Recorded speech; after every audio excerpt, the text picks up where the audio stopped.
Hey, let's start the show. For Thursday, June 3rd, 2022. Welcome to This Is Only a Test, the official podcast of Tested.com.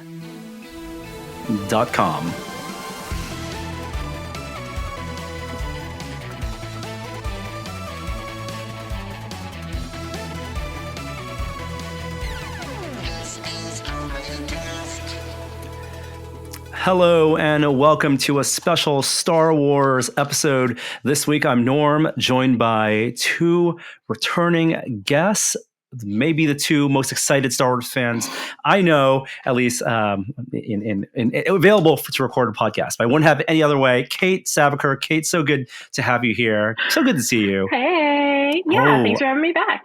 Absolutely. I love the neon light you have behind you. That's awesome. Oh, thank you. That's great. Yeah, you're in your studio?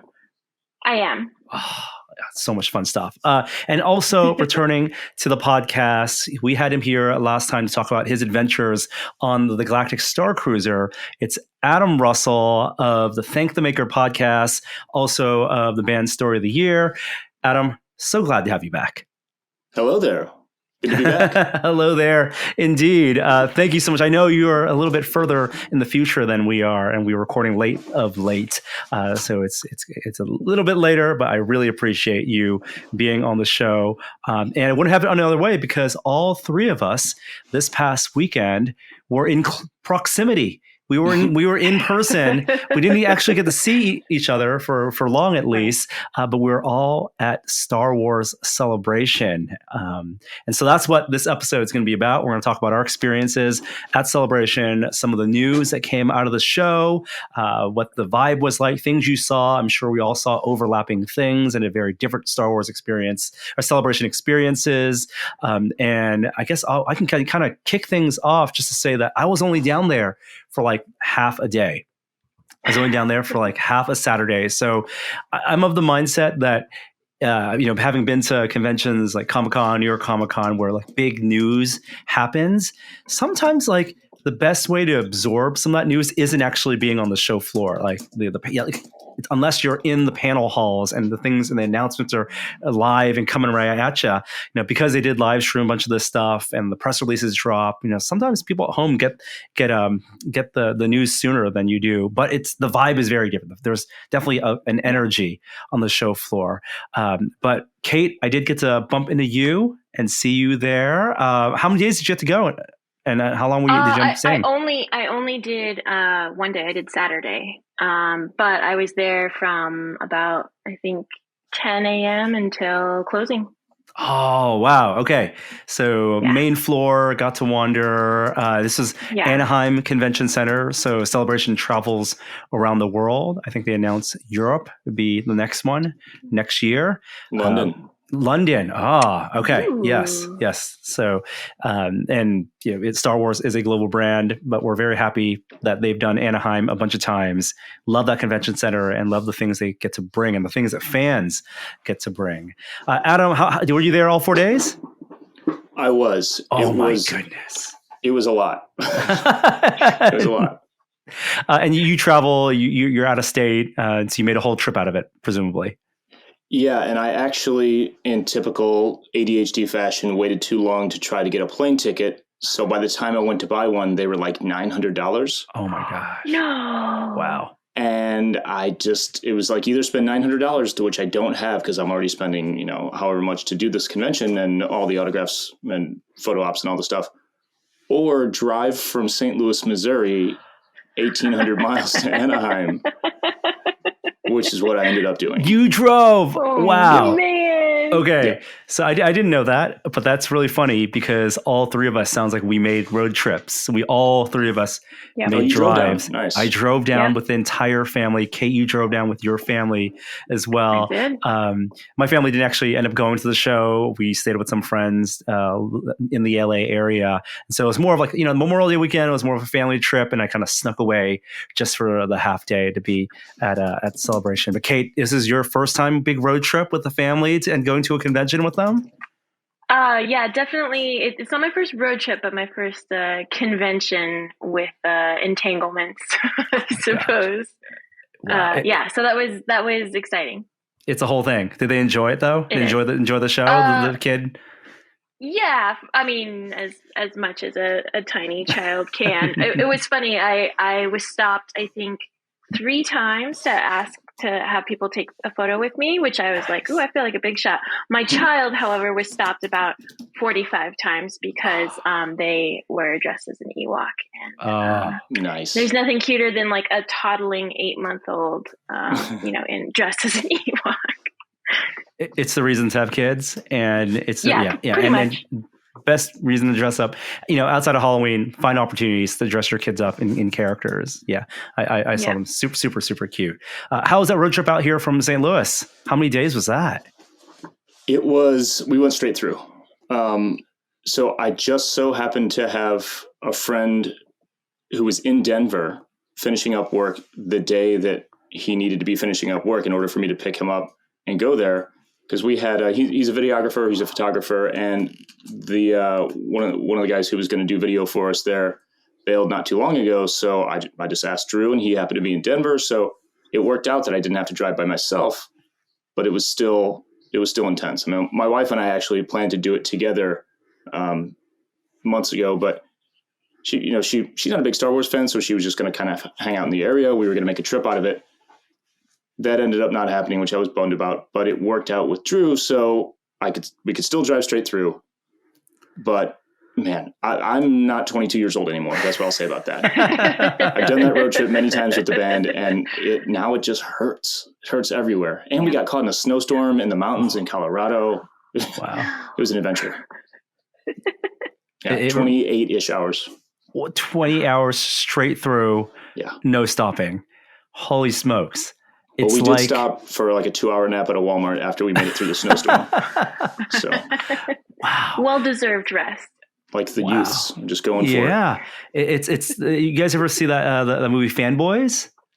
Right. Believe it or not, I've still never seen it. Really? I know. Fascinating. It's weird. Okay, it's a Star Wars theme movie, right? But like it's the idea is it was for kids. It's a Goonies style kids adventure, traveling to try to make the premiere of Phantom Menace. Yeah. But it reminds you of that classic 80s trope of the road trip for a destination, right? Like very Kevin Smith like. So that's the vibe I'm getting from that. But you got there. We all got there. We got to experience bits and pieces of the many things happening at Celebration. For folks who haven't had a chance to go, you guys want to take a stab at describing the show floor, what were the biggest attractions and then booths and things that were there? Kate, want to start? What stuck out for you? I mean, my first stop, of course, was the Sideshow booth. I should have known. Then I should have guessed.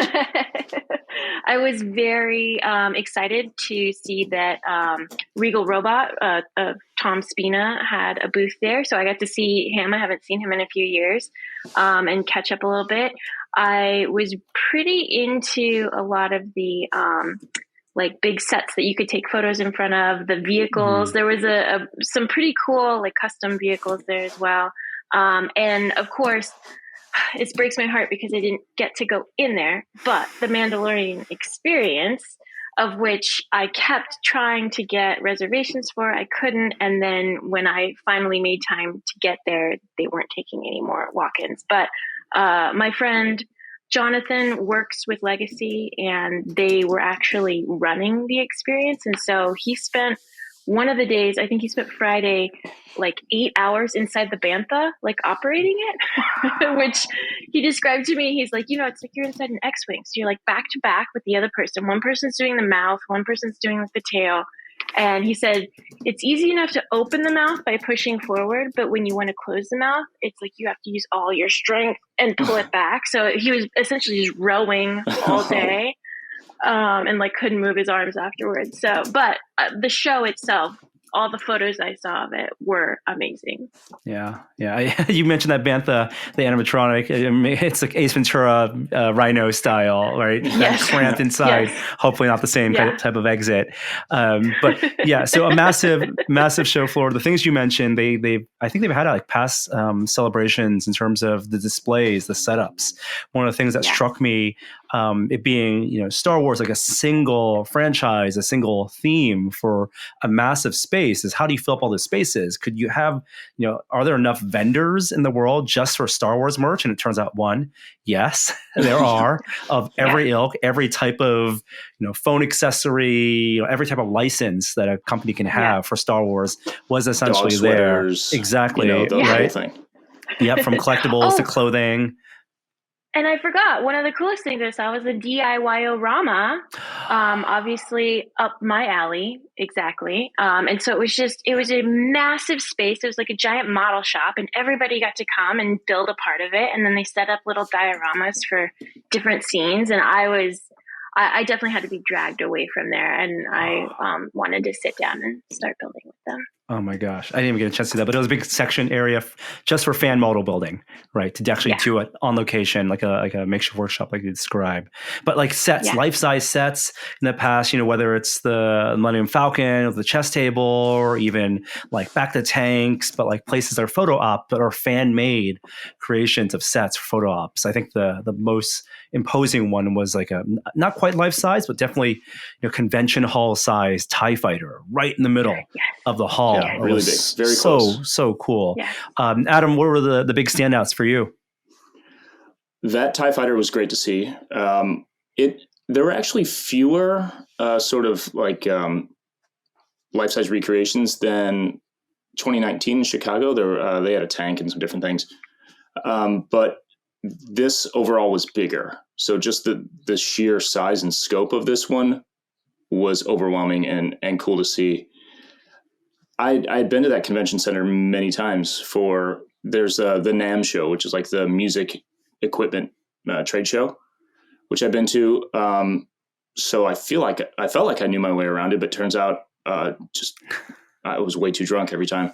So you fill this up with Star Wars and it's just like overwhelming. It wasn't until the last day that I really got my head around it. But to me, it was, I don't know, it was a different experience because I was working this time. I mean, my job is fun, but I was, being like a kind of like a full-time content creator, for lack of a better term, and podcaster, we had an itinerary the whole time. And the photo ops and the signings and things like that weren't just to get those were opportunities to kind of meet people and give them gifts and things like this and try to network. So no one specific thing kind of grabbed my attention. It was more like getting my head around the whole thing and trying to just manage the time. Still having fun, but very worn out the whole time. It's crazy. Like even across 4 days, it felt like it was impossible to do even like half of it, to do all, because there were so many panels and things happening at once. Just like a Comic-Con where, some people are there just to wait in line, to wait in the big announcement panels, because that's where the celebrities are going to be.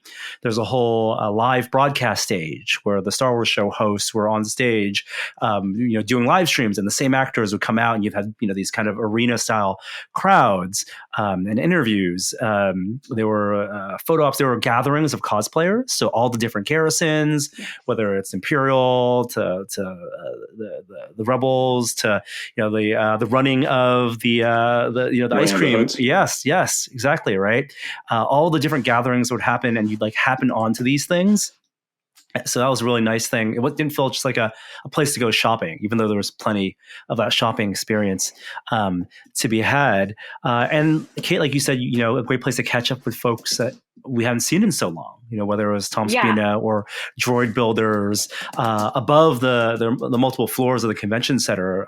The second floor has a room just for the droid builders club. So all the R2s and BB-8s and mouse droids, they had mouse droid races with, RC control and basically laser tag with these mouse droids, parts knocked off. That was all, a fun little exhibition. But I think like the coolest thing that neither of us got to do, Kate, was that Mandalorian experience, which was like a museum gallery, an interactive museum gallery of the props, the set pieces, the miniatures that were then blown up for the volume, that Legacy Effects and other people made just for the show, including if you haven't seen it's a minor spoiler if you haven't seen the Book of Boba Fett, but his new vehicle and animatronic, Grogu inside the pod looking at you, and the photos that people had shown from that walkthrough. I mean, that would have been worth the price of admission alone just to experience that. Worth the trip. That was like a legitimate museum. I actually got to go in, right at the tail end on Sunday. I was so bummed that I wasn't going to make it, and then somebody happened to have a pass, and so I take it back. That was the one thing that really landed hardest with me, because it was the kind of thing that I could literally spend all day in. Because it's not, at first you walk in and it's kind of, you got a corridor and you're seeing things along a pathway and you're thinking, okay, it's going to be like we're walking through a line and seeing a few things. And then you turn the corner and it opens up into a big main hall, and it's a free roaming kind of thing. You can stay in there as long as you want. And it was everything. I mean, like, not literally everything, but damn near everything from the show. I mean, almost any of the hero costumes that you could think of. Like you said, Grogu, a Bantha, live puppeted. Didn't realize that. And Grogu's in the N1 Starfighter, a full-size N1 Starfighter. And as funny as this sounds, seeing him there, seeing that puppet acting exactly like he does on screen, that was the biggest celebrity sighting of the weekend for me. It just went straight to my heart, dude. I for real teared up, because he's, it's not like meeting someone in a photo op and they're in their street clothes and it's like, oh, it's this actor that I love who plays this character. Yeah, that was Grogu. Right there. Yeah. That was him. But he's right there. It was just the Mando quote in my head the whole time. I melted. Yeah. And it's better than any, even at Galaxy's Edge, and Galaxy's Edge is a kind of, it's a larger than life experience for so many Star Wars fans because of so much of the theming and having the full size Falcon there. But in terms of original props and the density of all this original stuff and the varied things, not just costumes and puppets, but things that were for production, that were like novel things that were needed to make use of the volume. And the fact that it's not a touring show, that I understand, it was just for celebration, that made it so special. Yeah. Yeah. It made me really hope that they do create something like that at some point, and made me also excited for George Lucas's museum that's coming in whatever year. Obviously, that's not Star Wars focused specifically, but I think they could put a full-blown Star Wars museum anywhere in the country and it would kill. It would just crush. Yeah.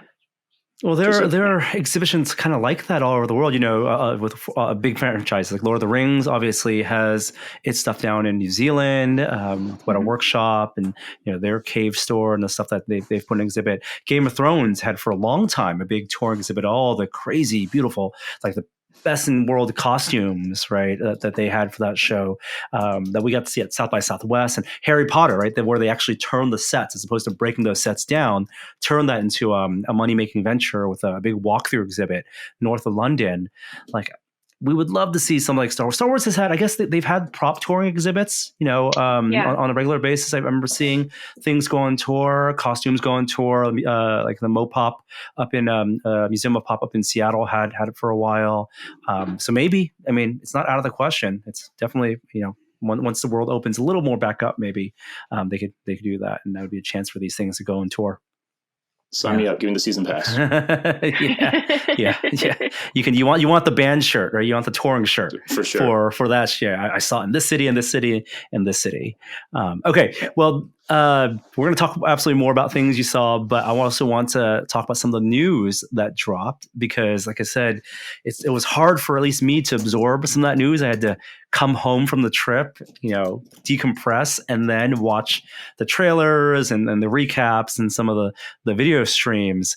But it was mostly around the TV shows. Right. So we had an announcement of Mandalorian season 3 coming next year, in which they're in production for that kind of expected thing. It was a chance for all the cast to come, Carl Weathers, the armor, and obviously Pedro Pascal, as well as the two doubles that do all the action, right, for the show. Were there. Dave Filoni and Jon Favreau, of course. There's no specific date, but it is early 2023. where it'll pick up right after the finale of Book of Boba Fett. Any things from that piece of news that you guys gleaned, or things you're hopeful for, or, from Mandalorian season 3?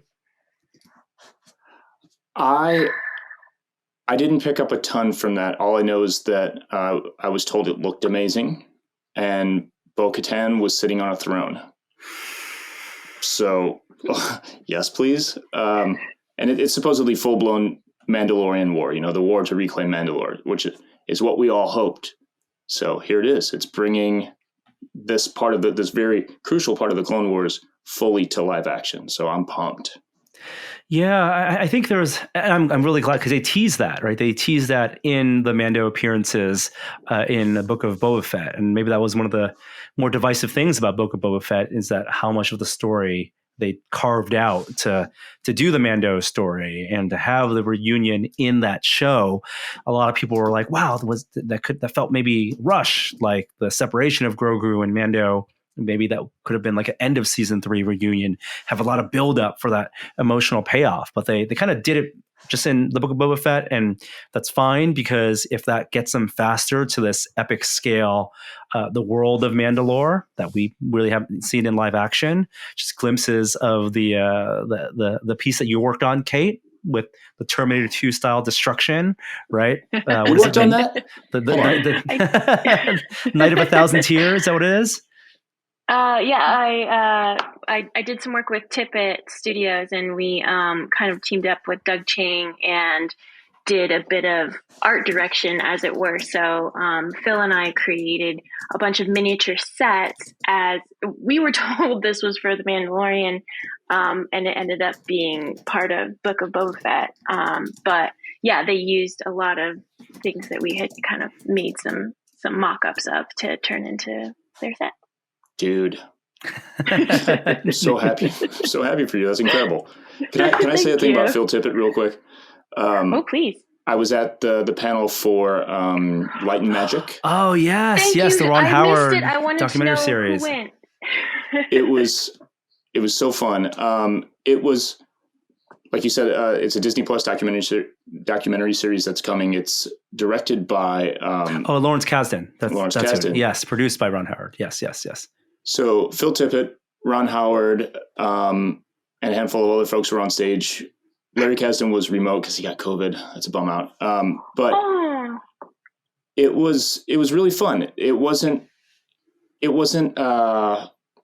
super revealing, because I feel like it's a documentary. So if they talk too much, they're just talking out the documentary, But it was still great to see everyone on stage and hear them give their perspectives and tell some old stories and things. And there was actually a moment where Phil Tippett said, watching this documentary brought a tear to his eye, which was like, whoa, one of the most unexpected things from a dude like that. So if it brought a tear to Phil Tippett's eye, I'm just going to bawl through the whole thing, apparently. Probably, yeah. And I had this thought while he was on stage, and I texted it to a friend. His vibe, it's just, it's legendary. He is who he is. And I said, I just realized Phil Tippett is like the Harrison Ford of special effects. I was just like, honestly, I just, after we're done, I don't really watch the thing. I just kind of move on. I don't really care. Yep. It's very blasé, like can't be bothered. And yet I can say, so Phil and I have been working together for about 10 years now. And I consider him to be like my old man soulmate. He and I are just like, I adore him. And as much as he likes to act like he's like a little too cool for school, like I can't be bothered, whatever, some space movie, he really holds a lot of that stuff like dear in his heart, and he will bring up stories time and time again, and just like you can tell how much it all meant to him, and he really does look back fondly on a lot of that, I think, but he has to keep his tough guy exterior so that nobody knows.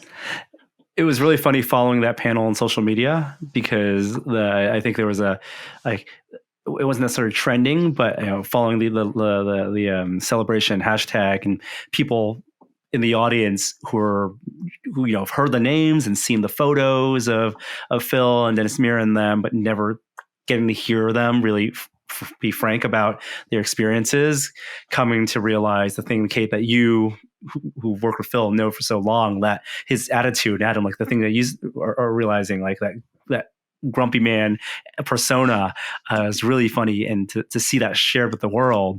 I think people got glimpses of it because he was featured heavily in like the Movies That Made Us series. Yeah. And so, but this is a different flavor of documentary, right? This is going to be like a definitive kind of ILM model shop and behind the scenes of that aspect of visual effects and the practical effects of Star Wars, and in line with the Imagineering story is what we're hoping for Disney Plus. Sure, yeah. I mean, this sounds like a documentary that was made for me specifically. So I'm glad other people can enjoy it, but everybody knows this was made for Kate Sabaker. So congratulations again.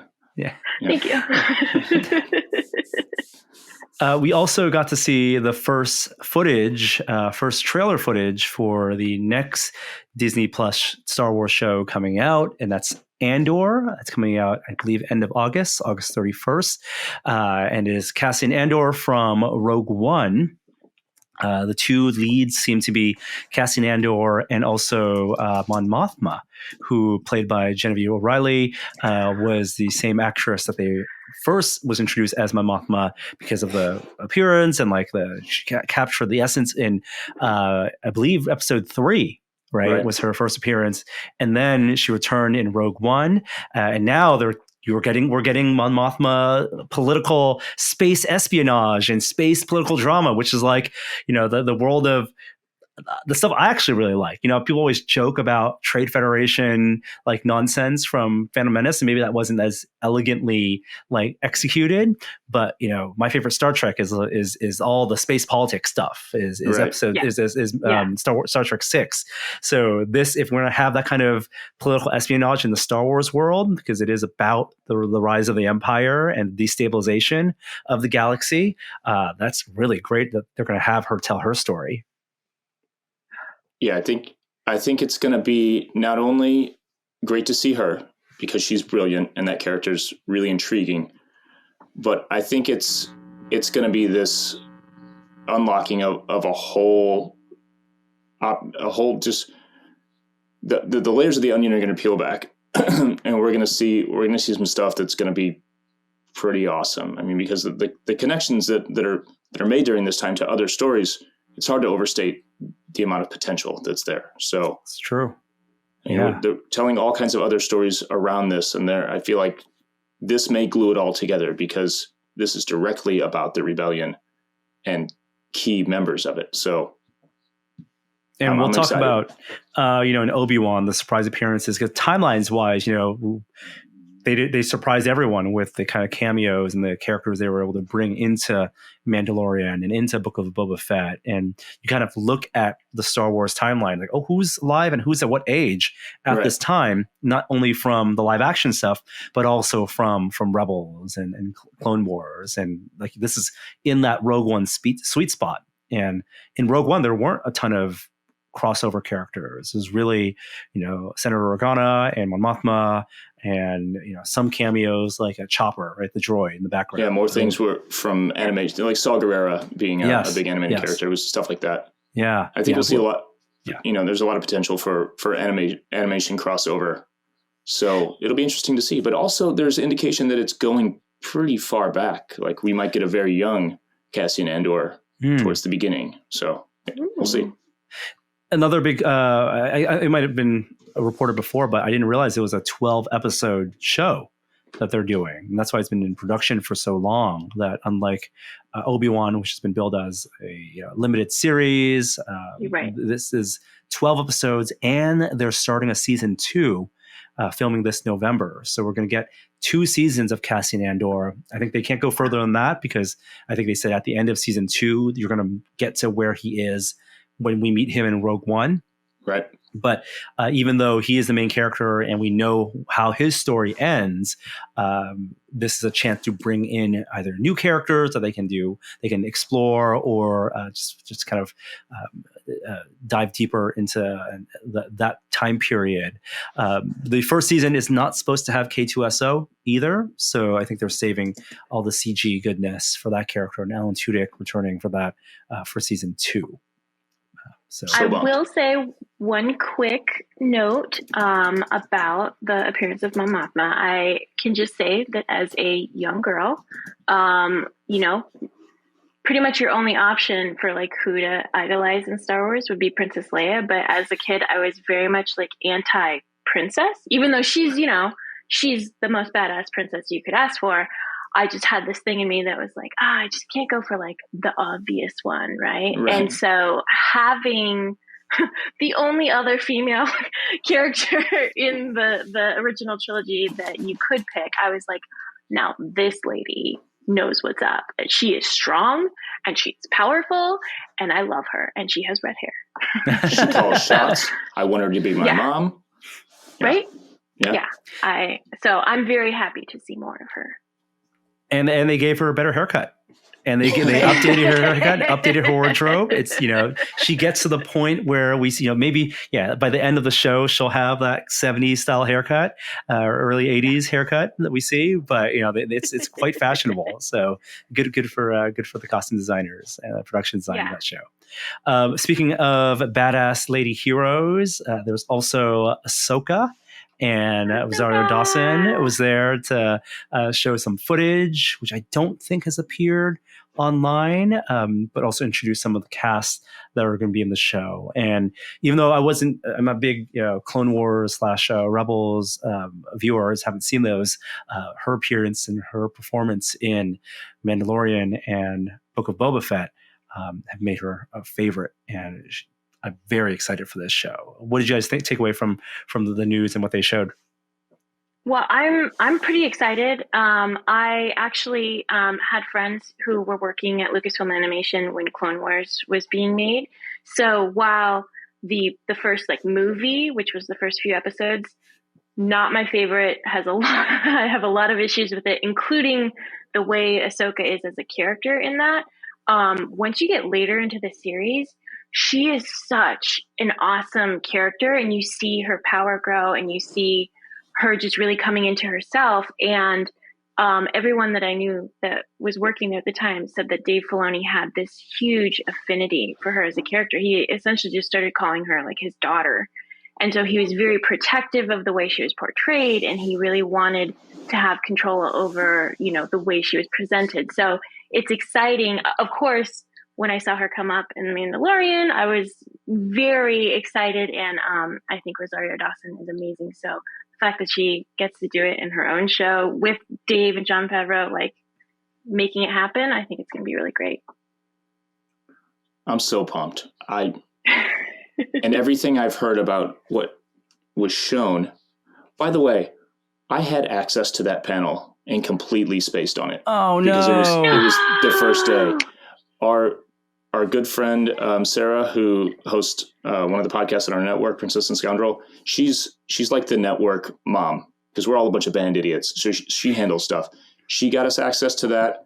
And the morning of, again, because I had driven 28 hours and I was going on no sleep and my head was all over the place. I was just trying to get oriented in the place. All the texts were coming in from everybody like, the other seat's open, get in the panel, blah, blah, blah. And I'm like, oh, God, I don't know if I have energy for a panel right now. And then at quarter after the thing had started, I just flipped through the app and I went, oh, God. Oh, it's that panel? Oh, my God. Oh, no. So I ran full speed to the hall, got there. Doors were shut. They wouldn't open, because they were filming, they wouldn't open them. So I had the worst FOMO and just punch myself in the face regret that I've had in a long time. But anyway, I was told by other people who are smarter than me that it's essentially Rebel Season 5. So I don't want to spoil anything for anyone who hasn't seen that, including you folks. But most of the cast of Rebels showed up in this trailer, being Sabine Wren, Hera Syndulla, Chopper, and there's a great moment. You may have seen there's a painting of the full Rebels cast, the crew. the rebels. And that's the way the series wraps. There's like this voiceover at the end, and there's this nice painting of all of them together. It's a very heartwarming kind of ending. So I think it was the last shot of the footage they showed. It was fully in frame. That painting looked like it was animation at first, they said. And it kind of, as the camera's backing out, a figure starts to walk in the foreground, and you realize it's live action, and it's Sabine. So, oh my God. Yeah. Very, very cool. It's all happening. I mean, And yeah. It's also the first live action Star Wars led by a non-Skywalker Jedi. Yeah. Right? Like if you think about excluding Obi-Wan, Obi-Wan, right? yeah. I guess Obi-Wan, but that's Right. no, we're talking about like in the peak of their Jedi knightness, right? Yeah. Right? And a show where we're going to expect lightsabers Yes. a lot, where we're from Mandalorian, and they did Darksaber and stuff like that, but those are special occasions. Even Obi-Wan, right? It's no lightsaber really in the first 2 episodes, that at least not his. So but the moment Ahsoka appears in the season 2 of Mando, it's dual lightsaber and it's incredible choreography. And if that is something they're bringing to her show, then that kind of like Jedi martial arts flavor to it is something I'm excited to see. And for fans of Clone Wars and Rebels who know Ahsoka's story, like you're saying, Kate, it's hard to overstate how emotionally significant this is. Not only does Ahsoka have her own series, and the logo indicates that some really cool stuff is going to happen with something that people know what I'm talking about, if you know what I'm talking about. And the fact that it's basically Rebels Season 5 just puts it on a level that I can't even describe to you how excited I am. I love this character so much. I went in kind of reluctantly into the animation because I was a little bit of a curmudgeon about cartoons as well. But by the end, Ahsoka became hands down my favorite character in Star Wars, period. Wow. And her journey's That's wonderful. Her journey's so brutal, yet heartwarming and poetic, and all of it. It hits all of it. And she also, in most ways, embodies what I feel like is what a true Jedi should be. Excluding the flaws of the Jedi Order, everything that led to their downfall, excluding anything truly dark, where she kind of orients herself in the universe with the Force is so beautiful and perfect. And Ashley Eckstein's portrayal of her is incredible. Yeah. And that woman's a saint. So just the whole thing, I'm so invested in it. So I'm very, very excited. Hey everyone, it's Norm, and I want to let you know that this week's episode of This Is Only a Test is made possible with support from Backblaze. Backblaze makes backing up and accessing your data astonishingly easy. It's the thing that you don't want to have to stress out about. No matter how many places you might have a copy of your files, for us, it's video files, media files, photos. If you have it on a hard drive, a backup local drive, a network attached storage, you could always use an extra layer of security. And for just $7 a month, you can get unlimited computer backups for Macs and PCs on Backblaze. You can back up documents, music, photos, drawings, projects, all of your data, and access those backed up files on the go with their iOS and Android apps. I found that super useful for finding old photos or thumbnails for videos and sharing them with coworkers and being able to get access to that on the go anytime. You can restore that data by mail and get a flash key or hard drive with all of your data shipped to your door in case you have corruption locally. And with Backblaze's Restore Return Refund program, if you buy a hard drive restore, you can send that hard drive back within 30 days and get a full refund. If you're worried about accidentally deleting files, for an extra $2 a month, you can increase your retention history to 1 year. Backblaze has restored over 50 55 billion files for their users, and they're recommended by the New York Times, Macworld, Tom's Guide, 9 to 5 Mac, and me. Yes, I've been using them for years. You can get a 15-day, no credit card required free trial at backblaze.com/test. Plenty of time to upload and download some files and try out their app. Seriously, back up your stuff and start protecting yourself from potential bad times. Go to backblaze.com/test to get started. All right, back to the show. And something that I don't know if this is in production or they just announced it, but we had heard that director of the Sony, the most recent Spider-Man films, John Watts, was going to start working on a Star Wars live-action project that was described as a Goonie style, about kid adventure, band of kids on an adventure. And the details of that were revealed at Celebration. It's going to be called Star Wars Skeleton Crew, and it brings a star to the Star Wars universe in Jude Law. Is that right? Jude Law making his debut. He's done MCU. That character is basically done, but it's coming out next year. He will be the name anchor, and I don't think they announced any of the other cast for it. But it will be a coming of age tale about kids who get kind of caught up in all the machinations of Star Wars and the conflicts of Star Wars, but not necessarily a kid's show. There's a distinction between that. Right. I've heard it described as an Amblin style mid-'80s, like you said, Goonies adventure, a group of 10-year-old kids. And we haven't seen a group of little kids in the Star Wars universe since E.T. Shout out to everyone else who gets that. So I'm stoked. Like you said, not a kids show, but a show about kids. Yeah. That's exciting. It makes me think of, if you've seen Rick and Morty, right? There's the band of Mortys in the Citadel who go on their Goonies adventure, and it's very sci-fi based, and like that's a vibe.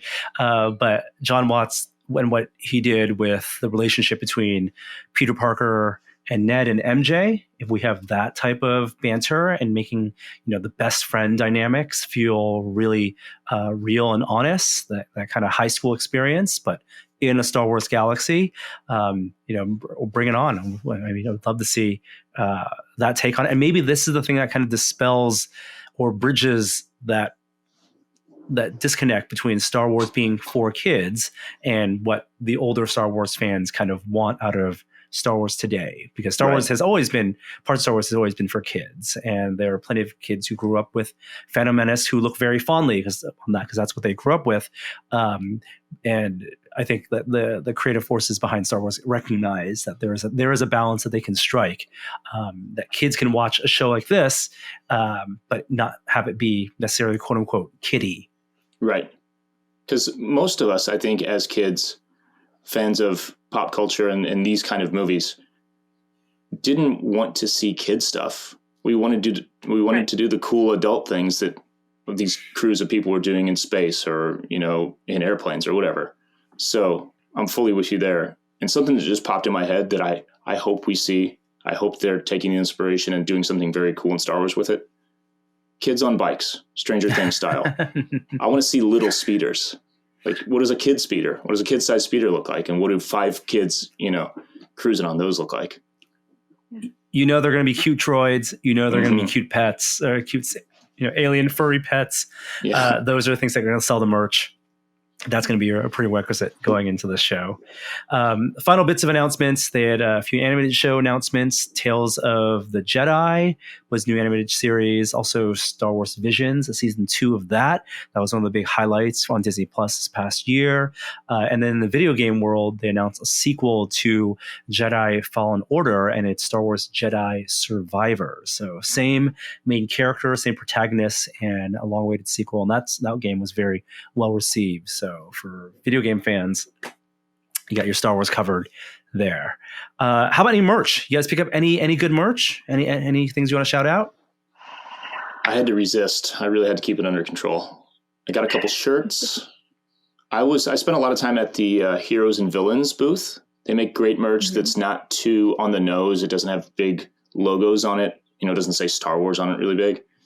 they had an amazing Bad Batch jacket that I almost bought, but it was $120. I don't know. I was spending too much. Ended up getting a shirt, and then I got something at the end of the Mandalorian exhibit. They, museum style, of course. There was a gift shop at the end, so they got me with that. But yeah, I didn't. You have to fight that part of your brain that says, well, it says exclusive. That must mean I need it. Yeah. So I did it this time. I fought hard and I didn't spend too much money. Same. I think because this was my third celebration I've been to, and definitely the first two times I just spent all the money I had on everything I could there. And this time I'm like, I'm at a point where I already own a lot of Star Wars stuff, and I'm going to focus more on being here right now and experiencing all of this. And hopefully those memories will be my souvenirs for later. But there was a tie-dye shirt I almost got. I'm a sucker for tie-dye, so. I actually did spend money prior to getting there, but not on merch. I spent way too much on photo ops and autographs, like I said. Yeah. I bought I did it. I spent $300 to meet Ewan McGregor. Wow. Got the photo op. All right. Oh my gosh. That's amazing. Kate has immediate regrets. I know. I didn't realize that was an option. I should have done that. $300 for 6 seconds and a photo. It was, boy. Some of the coolest 6 seconds I've ever experienced. I mean, the man was there. He was right there in front of me. General Kenobi. And, I tried to walk as slowly as I possibly could up there and, stretch it out. Yeah, 4 sentences out. Thank you for being here. Glad to have you back. That kind of thing. And then as the handlers ushered me out, ushered is a generous term. They might as well just drop kick me. But I kind of went around the corner and then peeked back around to just stare at him for a few more minutes to kind of just solidify the memory and make it real, because it happened so fast. It's just it's almost like it didn't happen. Yeah. So it was cool. And then I met Billy Lord, same kind of thing, though, even quicker, 5 seconds. Wow. And had tickets for Tamara Morrison, but schedule-wise, it didn't work out. It got pushed back. I had to get a refund on that. But then I met Jonas Suaramo, Chewie, the current Chewie. Yeah. He's so tall. He's a giant. Man. Yes. So sweet. Nicest dude ever. Very, very cool. And a friend of ours, also from the podcast network, Mike from Armor Party Podcast, which you should check out. I think you'd be into it. He makes these awesome little ID cards. His company, Hondo Supply, makes trinkets and things in universe, like a card that you might put in a terminal in Star Wars, an identification kind of thing. He made one for Jonas, and we went up there together and presented it to him. He made one for Matt Lanter, who is the voice of Anakin in the animated series, and one for D. Bradley Baker, the voice of every clone and everyone. So we went actually because they did a trio photo op with Matt Lanter, D. Baker, and Ashley Eckstein, and since we knew her, we thought, oh, this will be funny. We'll go up there and basically pay our way into an introduction rather than having to ask her that favor to show up and be like, hey, we're here. We just want to meet these guys. And, so gave them those gifts, gave the two of them those gifts. And then met Sam Witwer as well, who's the voice of Maul. Oh, very cool. So, all right. Yeah. The photo op experience for that. I went straight for some of the toy booths. So Hasbro was there. They had some exclusive stuff that was shown. Paz Vizsla. So that's the from the Mandalorian, the blue armed guy, but with the Jon Favreau head because he does the voice. They have Dave Filoni as an X-Wing pilot. So his character in Black Series scale. They had some lightsabers, some Force FX lightsabers on display. Bandai was there with their model kits, so they're a perfect grade Millennium Falcon 172 scale, as well as the Bandai Tamashii Nations, the riff in the movie riffs on the Japanese takes on Star Wars characters, and so they had Akbar, nice. Which is really a great design. Gamorrean guard in Japanese armor, which is really great design, and a lot of like things Designed that by Phil Tippett. yeah, yeah. And there's like plushies and things. I'm like, I want them for these for the kids, but I think they were like Target exclusives or something. So you scan a QR code, and I'm like, okay, I can do that. I don't want to bring stuff home, like, Right. especially driving. Yeah. It's like I didn't want to load the car up, so just taking pictures, being aware of what's going to be in the marketplace, and then finding that stuff online afterward was the way to go. Yeah. The last celebration I went to, I realized I actually went to the tattoo corner and got myself a Star Wars tattoo. So I feel like Oh, wow. that is the never ending Star Wars gift that I gave myself. So It's a good deal. I mean, it is. lasts your whole life. Whatever, you could have spent $1,000 on it. Great deal. Yeah, exactly. And it fits in my carry-on luggage. Yes, there you go. Yes, no extra charge for that. Kate, I did want to talk about the thing that we both got to see at the Sideshow booth, which something we alluded to, which was our contribution to their latest art exhibition, which was C3PO based. It was called Human Cyborg Relations, and they invited a bunch of different artists to customize a life-size casting of C3PO's head and bust. And so we were sent a casting a few months ago, and you and I, over the span of a couple days here and there, met up a couple times in the studio and filmed it. We're able to create our take on this character, and we, of course, went to a distressed diorama. You want to describe what it ended up looking at the whole thing? Yeah, I mean, so what we did is it included a full-size bust from the shoulders up, but we knew that we wanted to work on a slightly smaller, more constrained end product. So we just used the head, and we set that into basically a rockscape, as if this C3PO is a giant relic from years past. So, the plants have grown over him, and whatever the local creatures on this planet have built up, scaffolding all around. You can see remnants of them working through there. We took out one of the eyes and have a walkway that goes through there.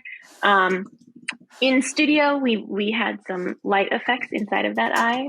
I don't know that came across at the show, but I was really happy with how it came out. Yeah. Adam, did you get a chance to see it at the Sideshow booth? I vaguely remember it. Again, it was like input overload, and everything at that booth was so good. It was hard to know where to direct my eyes. Yeah. There was an amazing piece that was done with yarn decorations. That one kind of blew my mind. I love color and yarn, so that one really got me. And then obviously, Norm, you were the one that first showed me the Hot Toys submission. Oh my God! So the yarn one was done by Ben Butcher. Was the artist, and it was so colorful. It was as if it was like there was a filter applied to C3PO, like one of those phone filters, where it, even though it was static, there was like this movement just in the yarn, perfectly contoured around all the angles and the compound curves of C3PO top to bottom, so you couldn't see any of that metal. And then Hot Toys, the maker of the 6-scale figures, big partner of Sideshow, they contributed a project called C3PO, SEE 3PO, and it was inside the life-size scale 1-to-1 C3PO head, opened up Men in Black alien style. There was a miniature 6-scale one in a seat, as if in a cockpit, controlling the C3PO with full decked out controls and tiny wires and tubing, all incredibly detailed, and down to the bust of carved pieces and other droids working on like what would have been a giant robot that 3PO is controlling. Including like a welding stream coming out, like a plastic molded welding stream. I was like, so beautiful. Yeah. You go through that thing where I'm like, oh, we did this really great project. I'm super proud of it. And then like you see the other things that are there and you're like, oh, maybe theirs is better. Like, no, there's always, The other ones really like they put you back in your place. You're like, no. Other people are far more talented than me. It was just fun to see the different takes on it, right? Like regardless of how much time or how many people worked on it, just like the varied style, which is what I love about these. Like not like when we were contributing the idea, we're like, oh, I've seen the distressed, the kind of ancient artifact look before a few times. I wonder if other people are going to do that, and we didn't see any other ones in that style here. So we're really happy to contribute it, and we did document it. So there will be some photos and some video on the channel in the coming months or so. These are the parts yes, we yes, did Kate's not showing, use. yeah, Kate's showing the actual nice. bus portion of what they sent. Yeah. So now I get to figure out like what to turn this into for future. Oh my God, Kate, that is a cool idea to put a different head on it. Ooh. Okay, we're going to wrap up the show this week with the talk of what's currently airing on Disney Plus right now, which is Obi-Wan Kenobi. And I know as we're recording this, 3 episodes have been released. I only want to talk about the first 2 because I want to avoid plot spoilers for episode 3, which has been trending on Twitter. Apparently it's a massive, crazy episode.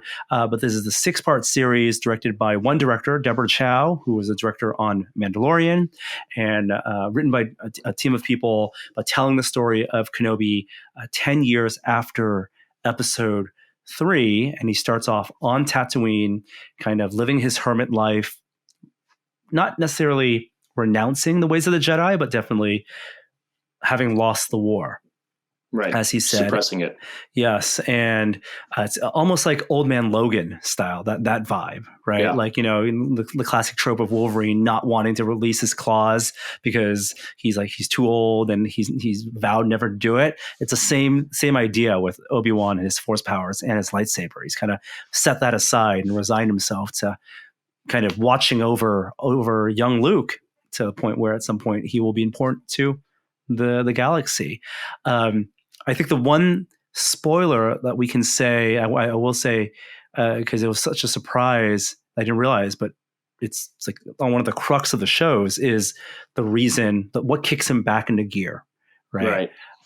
Which is, and I'm so surprised, like this wasn't like just revealed in the trailers.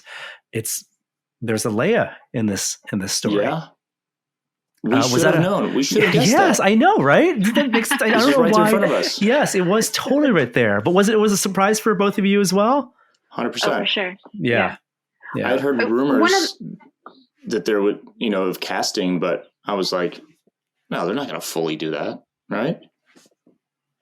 And they did. I feel like one of those areas that kind of sticks with me a little bit when I'm trying to accept the reasoning is like, you go back to like A New Hope when she sends out the "Help me, Obi-Wan Kenobi, you're my only hope." She says like, "You served with my father in the Clone Wars," but she says it in a way like, "Oh, you might not know who I am. Like, this is how we know each other." And I'm like, but if this were that like the case, he'd be like, "Oh, remember like when I got kidnapped and like, like that kind of thing." Yeah, it felt like a little bit like they're doing a little bit of, what do you call it, retcon, retroactive continuity. It's a little bit of a stretch there, yeah. Yeah, but I was also very excited to see her. Yeah, she's incredible. She's, my wife and I don't have kids. I'm not super into kids. We're dog people. But this little girl is so beautiful and perfect and adorable. I just want to adopt her. I want her to live in our house, and I want to spend every waking moment with her. She's perfect. And Leia's, she's one of my favorite characters of all time. I had this kind of like maternal connection to her, growing up with Star Wars. So seeing her as this little girl is just so beautiful. And if you think about it, of course it's her. Of course it would be her. Like, what's the one thing that would get Kenobi off that planet? It's her. Yeah. There's nothing else, Yeah. Absolutely. So it makes a lot of sense. And I think that girl's a brilliant actor. She turns out I had seen her. A lot of people had probably seen her. She was the little kid in Bird Box. Oh, okay. I hadn't seen Bird Box, but I thought she was a newcomer. But okay, yeah. Still, I mean, she was 9 when they were shooting this, so that's a newcomer. Yeah. But I was just absolutely taken aback by how effortless Ewan McGregor's performance is. Yes. So He just is Obi-Wan Kenobi. It's like you watch him and it's just like, oh man, acting must be easy. It's like every word that comes out of his mouth is Obi-Wan Kenobi. The dude's just brilliant. Yeah. And Hayden Christensen, well, I can't say that. It's announced that he is returning to the show. So yeah. So yeah. But we only see at the end of episode 2, part 2, we see his eyes as Vader. Yeah. But he's in the tank. Yeah. Hearing him talk about it though, it's really, really heartwarming as well. At Celebration, he was on stage with Ewan talking about being back together, embracing the character, and he binge watched all of Clone Wars to prepare. So he's fully invested, and it's exciting. I'm having trouble parsing in my head like where to cut off the spoiler talk. Well, I think the spoilers of Leia being the impetus for the journey, right? Mm-hmm. That sets the plot in motion. It is globe trotting, is planet trotting. So the team they're allowed to visit different planets. There's a very Blade Runner, not Coruscant, but definitely a darker city aesthetic, and the Dayu, the planet they visit in the second episode. And from the production design, it seems like they've really blown that out in terms of making it feel like a massive city with layers and not just elevation and rooftops, but also this underground as well. I think they did it better than even Boba Fett did with the Tatooine stuff. Yeah, and creating a city. So props to that production design team. There are a few cameos, like Flea, the bassist, is in the show. It's kind of weird, but it's actually he's actually there more than I thought he'd be. He's really good though. When you get past the fact that you're watching Flea in Star Wars. He was in Back to the Future, so I guess we should just get over it. Yeah.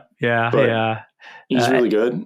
And then Kumail Nanjiani also in the show, in a very interesting, there's obviously comedy to his element. And I think but by the end of where I see him in season 2, he does a good job making you forget it's just Kumail. You stop with that. Oh my gosh, it's Kumail from from Silicon Valley. It's really hard not to see Dinesh. It is. He settles in and it works. Yeah. Of course, the Inquisitors are a big part of the show. Yes. The Grand Inquisitor, what a performance! Yes. I thought just the inflection of the voice and the how imposing and kind of menacing he Terrifying. is. Yeah, that was fantastic. Reva, is it Reva or? Reva, third sister.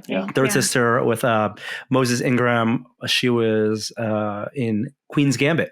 She was the best friend in Queen's Gambit. Oh my God, that's her. Yes. Whoa. So she's amazing. It feels like there's going to be a lot of depth to her story, and the Inquisitors, of course, former Jedi, Force tuned. So where she comes from, I feel like is going to be a ripe for investigation and her conflict. Go ahead. Oh, go ahead. I was going to say I found it really interesting. It felt a little bit out of Star Wars, the way that they showed a lot of her.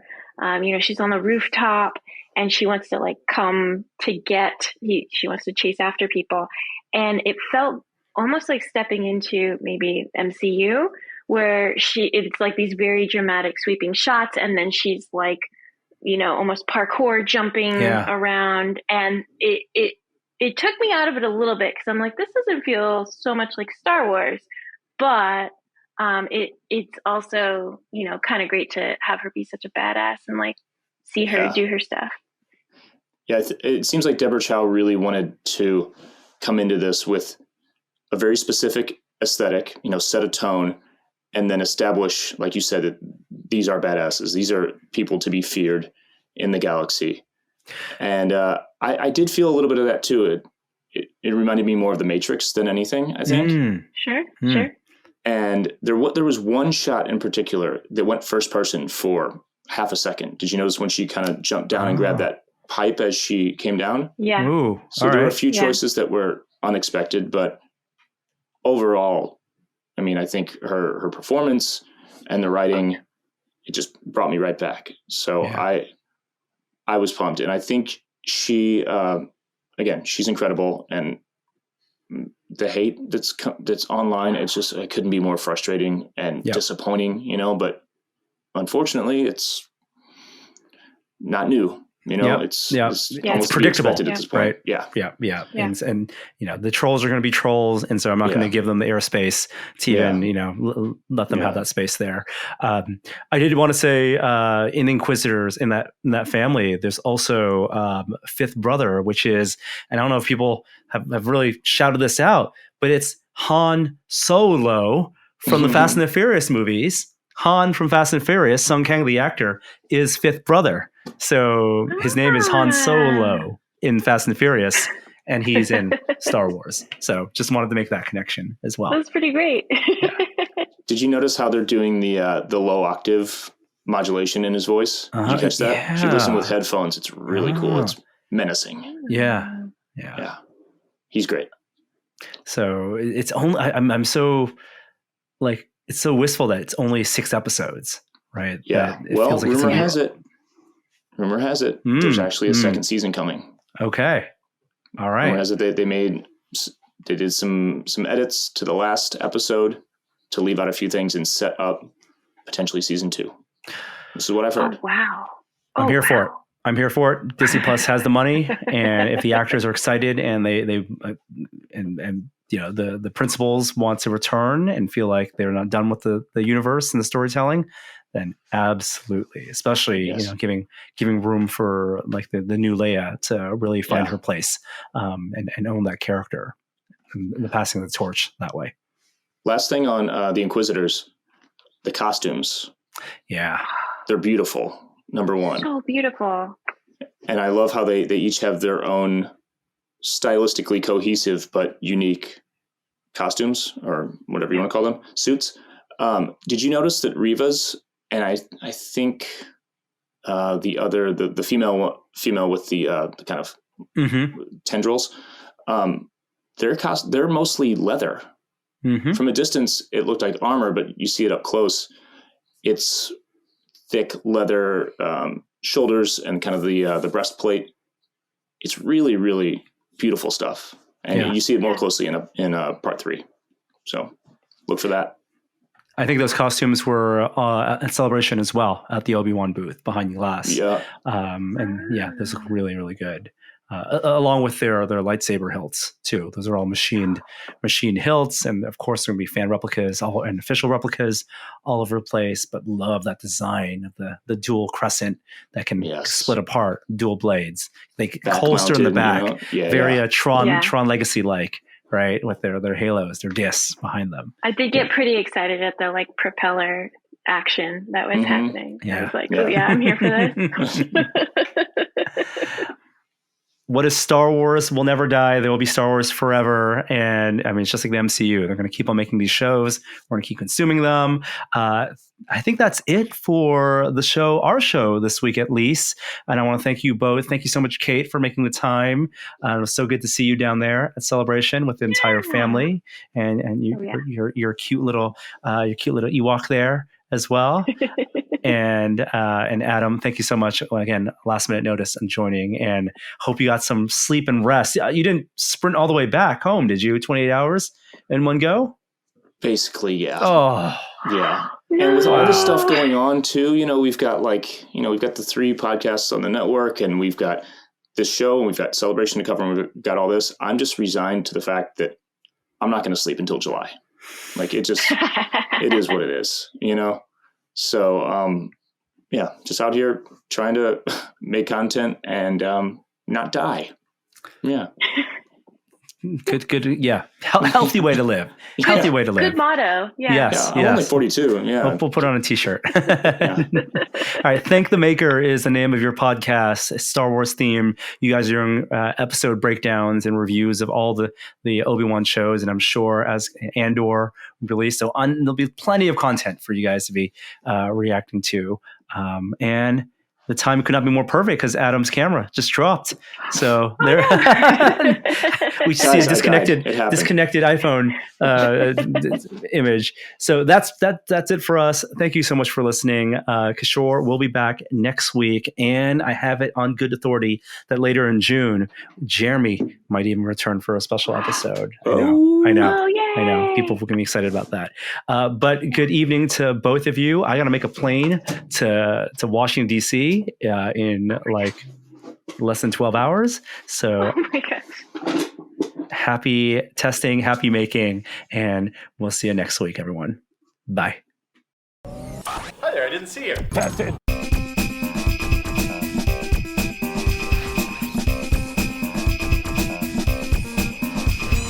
Two things this week to keep it short and sweet, or at least sweet, maybe not so sweet, but we're going to talk about Star Wars, The Rise of Skywalker, and we're going to talk about Half-Life Alyx. Star Wars.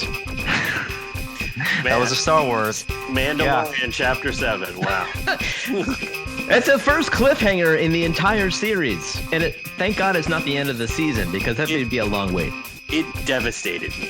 Yeah. Can we spoil that too? Or Why is that- not? Let's not. Like, people are talking about Force healing as if it was first seen in the Rise of Skywalker, and it wasn't.